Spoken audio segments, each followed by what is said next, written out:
ఇది నా కథ. నేను మీ పిల్లాజల్ల ఆదేశ్ రవిని. ఇది నా కథ ప్రోగ్రాంలో నేను నా గురించి అంటే నా జీవితంలో జరిగిన అనుభవాలు కావచ్చు, నా ఫ్యామిలీ లైఫ్ కావచ్చు, లేదా నా సామాజికమైన లైఫ్ కావచ్చు, ఏదైనా సరే మీతో పంచుకుందామని నేను మీ ముందుకు వచ్చిన. మీ అందరికీ తెలుసు, లాస్ట్ ఇయర్ కరోనా టైంలో కోట్లాది మంది ప్రజలు నడిచిపోతున్నప్పుడు నేను ఒక దుఃఖభరితమైన పాట పాడినా. ఒక 20 సంవత్సరాలు నా జీవితం ఏదైతే ట్రావెల్ ఉందో అది ఆ పాట. వాళ్ళందరూ నాలాగానే నడిచిపోతున్న వాళ్ళుగా నేను ఫీల్ అయినప్పుడు రాసిన పాట. దానికి అంటే ఎట్లా అంటే ఎన్ని సంవత్సరాలు నడిచినారా మీరు, ఇట్లా అంటే అంటే లైఫ్ స్టైల్ అంటే మీరు నడిచినారా, ఉరికినారా, నిద్రపోయినారా, ఇది కాదు, జీవన విధానం. మా ఫాదర్, మాది జమ్మికుంట దగ్గర సిరిసిల్ల అని ఒక ఊరు, మా నాన్నమ్మ వాళ్ళది. ఆయన పద్మశాలి, సోలాపూర్కి మొగ్గం నేయడానికి పోయినాడు. ఎప్పుడు నేను పుట్టనే అంటే నేను ఎవరు పుట్టలే అంటే అప్పటికి ఆయన ఎంగేజ్లో. అక్కడ పోయినప్పుడు ఆయన ఏం చేసినంటే అక్కడ లాల్ బోటా అంటారు, అంటే సిపిఎం పార్టీలో ఆయన పనిచేసాడు. ఈ కార్మికులు, కష్టజీవులు వీళ్ళ కోసం కొట్లాడేవాడు అక్కడ ఆయన. అట్లా మా ఇంట్లో సాయంత్రం తిండి ఉంటుందా లేదా కూడా తెలియదు, కానీ మా ఇంటి నుండి పుస్తకాలు ఉండేవి. అంటే కమ్యూనిస్ట్ పార్టీలో పనిచేయడం వలన చదువుకు సంబంధించిన, పేపర్కి సంబంధించిన చాలా విషయాలు మా ఇంట్లో ఉండేవి. అవన్నీ చదువుతూ నేను పెరిగిన. అంటే సోలాపూర్ నాకు తెలియదు, కానీ మా నాన్న అక్కడ నుండి సిరిసిల్లకి వలస వచ్చిండు. అక్కడ కాంగ్రెస్ పార్టీ, కమ్యూనిస్ట్ పార్టీ లేదు గొడవలు, అంటే నాకు తెలియదు, మా అన్నలకు తెలుసు. ఆ గొడవల కారణంగా ఈయన చంపేస్తారని ఒక భయంతో ఫ్యామిలీ అంతా ఏడిస్తే ఆయన వీళ్ళ కోసం సిరిసిల్లకు వచ్చినాడు. ఆయన పేరు దిడ్డి రమణయ్య. అప్పుడు నా వయసు ఒక 5-6 సంవత్సరాలు ఉంటుంది. సిరిసిల్ల తెలుసు నాకు. ఈ టైంలో మా అంటే బడికి అప్పుడే పోతున్న టైంలో మా ఇంట్లో చాలా పుస్తకాలు ఉండేవి. పొద్దున్న పేపర్ వచ్చేది మా ఇంటికి. అంటే తిండి ఉంటుందో లేదో తెలియదు, కానీ లిటరేచర్ ఉండేది మా ఇంట్లో అంతా. ఈ చదువుతూ పెరిగిన నేను. అట్లా అక్కడి నుండి మేమేం చేసినాం, మా అన్నయ్య మంచిర్యాల దగ్గర రామకృష్ణాపూర్లో కోల్ మైన్స్ ఏరియాలో పనిచేసేవాడు ఆయన. అంటే అక్కడ ఒక పాన్ షాప్ నడిపించేవాడు. ఆయన ఏం చేసినంటే ఈ పిల్లలు నాన్న ఎప్పుడో పార్టీ అని తిరుగుతాడు, ఈ చిన్నపిల్లలు ఉన్నారు ఎట్లా అని చెప్పి మమ్మల్ని అందరినీ అక్కడ తీసుకుపోయినాడు. నేను పెరిగినదంతా కూడా కోల్ మైన్స్ ఏరియాలో పెరిగిన. అక్కడ కూడా ఆయన కమ్యూనిస్ట్ పార్టీలో పనిచేసేవాళ్ళు. మా ఇంట్లో పుస్తకాలు ఉండడం వలన నేను అవి చదువుతూ పెరిగిన. 7వ తరగతిలో నన్ను స్కూల్ మాన్పించి పేదరికం కారణంగా సోడాలు అమ్మడానికి పెట్టినాను. మాకు తెలిసిన ఏ ఒక్కరు కూడా, నా పేరు రవి అనే అబ్బాయి. నేను తర్వాత చాలా చదువుకున్నా. నేను ఎంకామ్ చేసిన, ఎల్ఎల్బి చేసిన, చెన్నై డిఎఫ్టీ చేసిన. అంటే చిన్నతనంలో ఆ సోడాలు అమ్మడానికి ఒక జీతం పెట్టిన రవి, 400 కోసము బట్టలు కుట్టిన రవి, చదువుకోవడానికి చిన్న చిన్న షాపులలో అకౌంట్స్ రాసిన రవి, ఎట్లా ఇంటర్మీడియట్, డిగ్రీ జమ్మికుంటలో చేసిన నేను. ఆ టైంలో నాకేం జరిగిందంటే, నాకు టీచర్గా అప్పటికి ప్రసిద్ధమైన కవి గుడిహాలం రఘునాథం గారు మాకు చెప్పడానికి వచ్చినారు. ఇంటర్మీడియట్ ఫస్ట్ వరకే నేను ప్రపంచంలో నా సాహిత్యం మొత్తం చదువుకున్నా. అంటే పని చేసి చదువుకుంటున్నాను, అది మీరు గమనించాలి. ప్రతిరోజు నువ్వు పని చేయాలి, చదువుకోవాలి. ఈ టైం దొరికినప్పుడు ప్రపంచంలో సాహిత్యం అంతా Maxim Gorky, Voltaire, Tolstoy, Guy de Maupassant, మీకు తెలుగు లిటరేచర్ చెప్పడానికి లేదు, English literature, Europe literature, everything అనువాదాలను చదువుతుండేవాడిని. ఈ టైంలో అసలు లైఫ్ అంటే ఏంది అంటే ఒక గమ్మత్తైన దాంట్లో ఉండేది. ఇప్పుడు నా స్నేహితులకి నాకు ఎంత తేడా ఉండేదంటే, వాళ్ళ రోజువారీ లైఫ్ స్టైల్, నా లైఫ్ స్టైల్ వేరే ఉండేది. ఎందుకంటే నేను అప్పటికి ఇప్పుడు నేను జార్జ్ ఫెర్నాండెస్ చదివినా, అప్పటికి చాలా చదివి ఉన్నా, నేను అంబేద్కర్ని చదివినా. వీళ్ళందరూ చదవడం వల్ల ఏంటంటే అసలు ఏం జరుగుతుంది, లైఫ్ ఏంది, దేనికి ఇంపార్టెన్స్ ఇవ్వాలి. చాలామంది పేదరికంలో పెరిగిన వాళ్ళు కొంత చదువుకొని ఏదో ఒక ఉద్యోగం సంపాదించి జీవితంలో స్థిరపడాలనుకుంటారు. నేను ఎంత ఏకసంతగ్రాహి అంటారా అట్లాంటి స్టూడెంట్ నేను. ప్రపంచంలో సాహిత్యం అంతా నేను, నాకు ఎకనామిక్స్ తెలుసు, పాలిటిక్స్ తెలుసు, స్పేస్ తెలుసు, ఎవ్రీథింగ్ తెలుసు ఆ టైంలో. అంటే అప్పటికి నేను అంత చదువుకున్నా. ఉద్యోగం చేయాలి, ఉద్యోగం రాసి, అంటే పేదరికంలో ఉన్నాడు ఏం చేస్తాడు, ఉద్యోగం సంపాదించి దాంట్లో స్థిరపడాలనుకుంటాడు. కానీ నాకేమైపోయిందంటే నేను అప్పటికి అది చదవడం వలన అసలు ఈ ఉద్యోగం చేయడము ఇవి కాదు కదా, ఇంకేదో ఉంది లైఫ్లో అని నేను వెతుకుతున్న టైంలో ఎవరైనా నాకు ఆసరా దొరుకుతారా, నా ప్రశ్నలకు సమాధానం చెప్తారా అని వెతుకుతున్నప్పుడు నాకు కలిసిన వండర్ఫుల్ పోయెట్ గుడియాలం రఘునాథం గారు 4th పర్సన్ సింగులర్ అనే అప్పుడే ఒక పోయిటరీ పుస్తకాన్ని, త్రిపురనేని శ్రీనివాస్ గారు పోయిటరీ కవిత్వం అనే ప్రచురణలతో ఆ పుస్తకాలు వేసేవాళ్ళు. ఆయన మాకు టీచర్గా వచ్చినాడు. నేను ఆయన దగ్గర పెరిగిన. ఆయన నాకు చాలా వాటికి సమాధానం చెప్పాడు. మనిషి వాడి కోసం వాడి బతకడం అనేది మామూలు జీవితం రా. దుఃఖం వచ్చినప్పుడు, ప్రపంచంలో ఏదైనా బాధ వచ్చినప్పుడు, లక్షలాది మందికి కోట్లాది మందికి బాధ వచ్చినప్పుడు దాన్ని వ్యక్తీకరణ చేయాల్సిన అవసరం ఉంటుంది ఒక మనిషిగా. మానవ జీవితంలో అది ఎదుటి వాళ్ళ పట్ల మనం చూపిస్తే ప్రేమ కావచ్చు, ఒక కైండ్ కావచ్చు, ఒక దుఃఖం కావచ్చు, వ్యక్తీకరణ కావచ్చు అని ఆయన చెప్తున్నప్పుడు నేను ఆయనతో పెరిగినాను. ఈ సాహిత్యం అంతా నన్ను ఏం చేసిందంటే మనసును పట్టనిచ్చేది కాదు, అంటే ఒక స్థిరంగా ఉండనిచ్చేది కాదు. దాంతో ఏం చేయాలి? నేను 6-7 సంవత్సరాలు ట్రావెలర్గా ఉన్నా.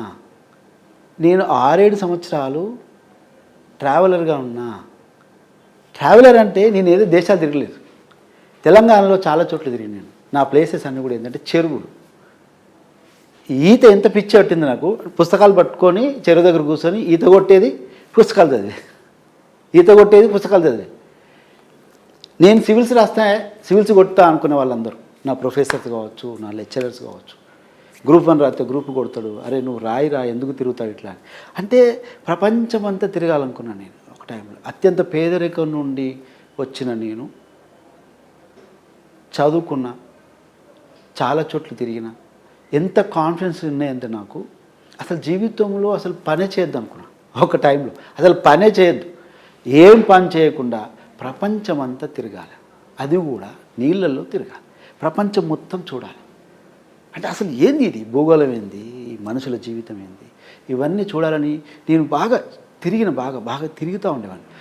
బస్సులో ఉదాహరణకు చెప్తాను, నేను ఎంత తిరిగినా అంటే బస్సులో పోతున్నాను, ఎక్కడికో ఒక ప్లేస్ నుండి ఇంకో ప్లేస్ పోతున్నాం. ఈ బస్సులో వెళ్తున్నప్పుడు మధ్యలో ఎక్కడైనా మంచి చెరువు కనబడితే బస్సు ఆపి దిగి ఆ చెరువులో ఈత కొట్టి ఆ ఊర్లో రూమ్ తీసుకొని అక్కడ కొన్ని నెలలు గడిపిన నేను. అట్లా ఎన్ని చెరువుల దగ్గర ఉన్నో తెలియదు. అట్లా తిరుగుతూ నేను సముద్రం దగ్గర ఉండాలనుకున్నా, ఉద్యోగం చేయాలని కానీ రాయాలని కానీ ఈ టైంలో నేను ఎక్కడ నా చదువు ఆపలేదు. నేను క్యాంపస్ స్టూడెంట్ని, నేను ఉస్మానియా క్యాంపస్లో ఉన్నా, కాకతీయలో ఉన్నా. నేను నెంబర్ 1 స్టూడెంట్, నేను గోల్డ్ మెడల్ తీసుకున్నా. ఇవన్నీ చేస్తూనే నేను చదువుకున్నా. లిటరేచర్ నన్ను ఏం చేసిందంటే ఒక మనుషులను అర్థం చేసుకునేది, మనుషుల జీవన విధానం ఏంది, వాళ్ళు దేనికి ఇంపార్టెన్స్ ఇస్తారు, నువ్వు దేనికి ఇంపార్టెన్స్ ఇవ్వాలి, అసలు కష్టాలంటే ఏంటి, దేన్ని కష్టం అంటాం. ఒక మాట చెప్పిండు, వ్యక్తిగత దుఃఖించేవాడు ప్రపంచ దుఃఖాన్ని, ప్రజల దుఃఖాన్ని అర్థం చేసుకోడు. కాబట్టి దుఃఖం వ్యక్తిగతం కాదు, సామూహికం అని చెప్పిండు. ఈ మాట నేను ఎప్పుడో చిన్నప్పుడు చదువుకున్నా. ఇట్లా తిరుగుతున్నప్పుడు నాకు పెళ్ళయింది. అంటే నిజంగానే పెళ్ళయింది.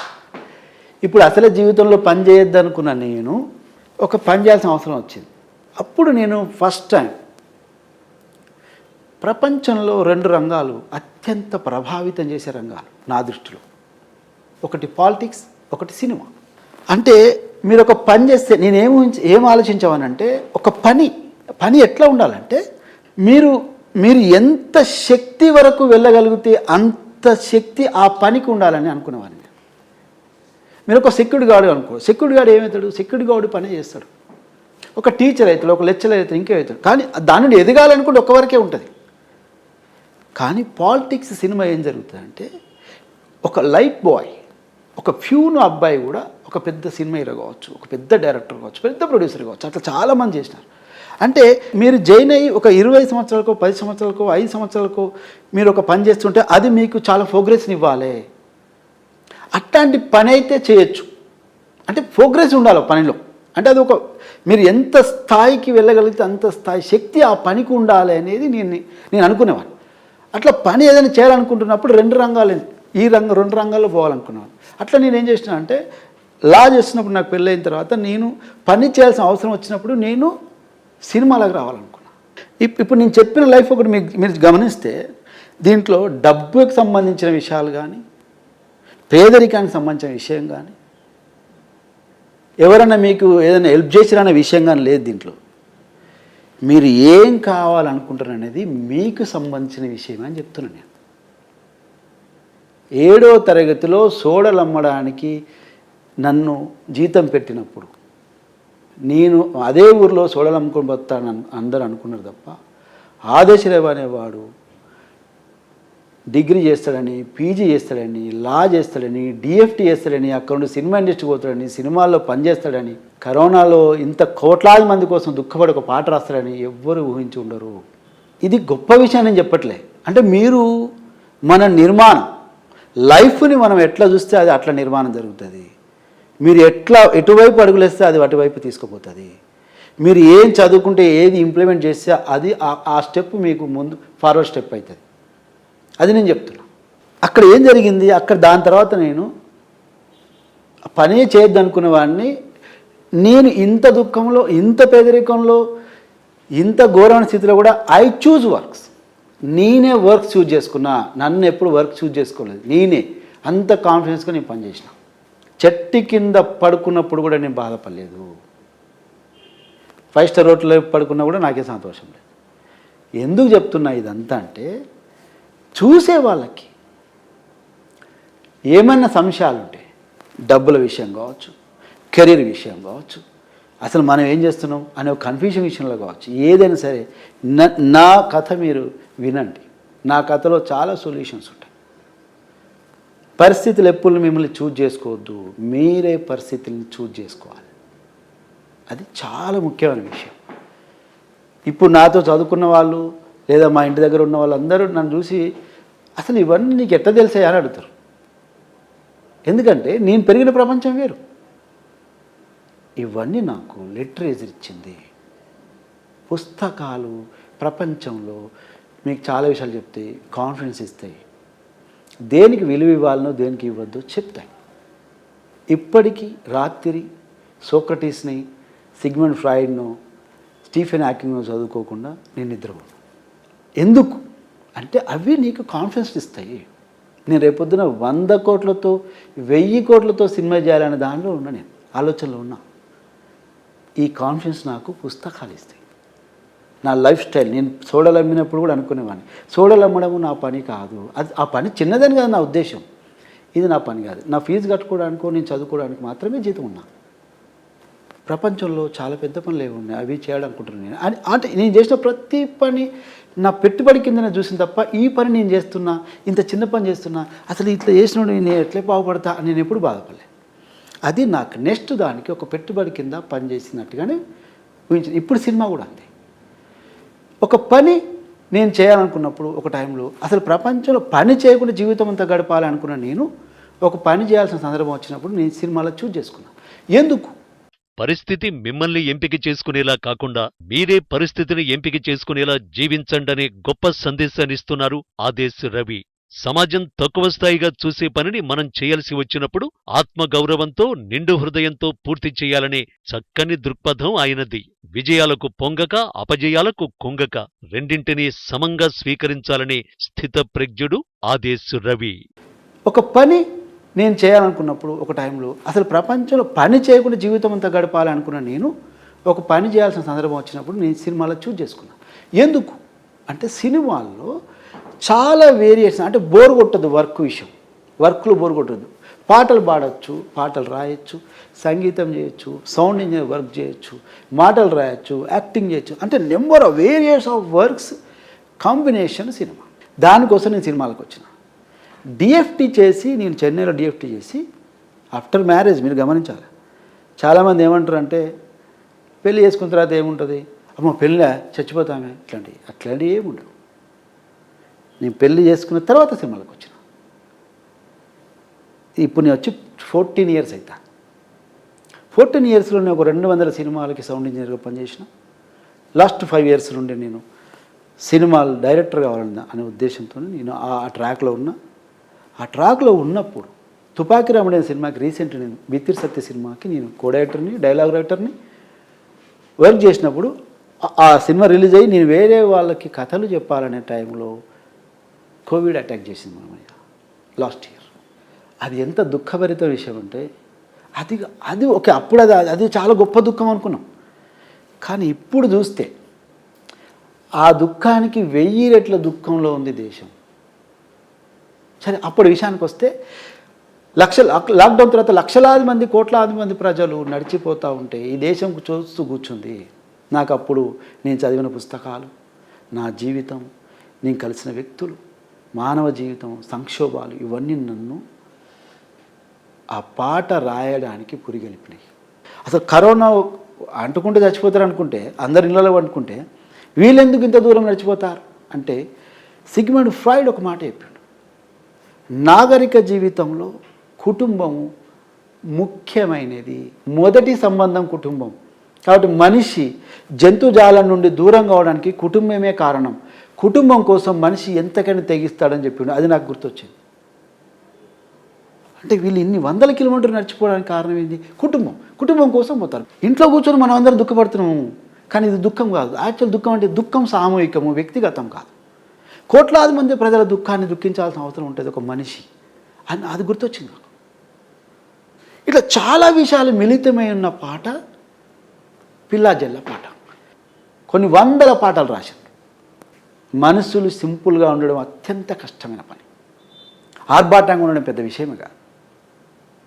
సింపుల్గా బతకడం, సింపుల్గా ఉండడం, మనుషులను అర్థం చేసుకునే ఒక ప్రాథమిక స్థాయిని నాకు పుస్తకాలు ఇచ్చినాయి.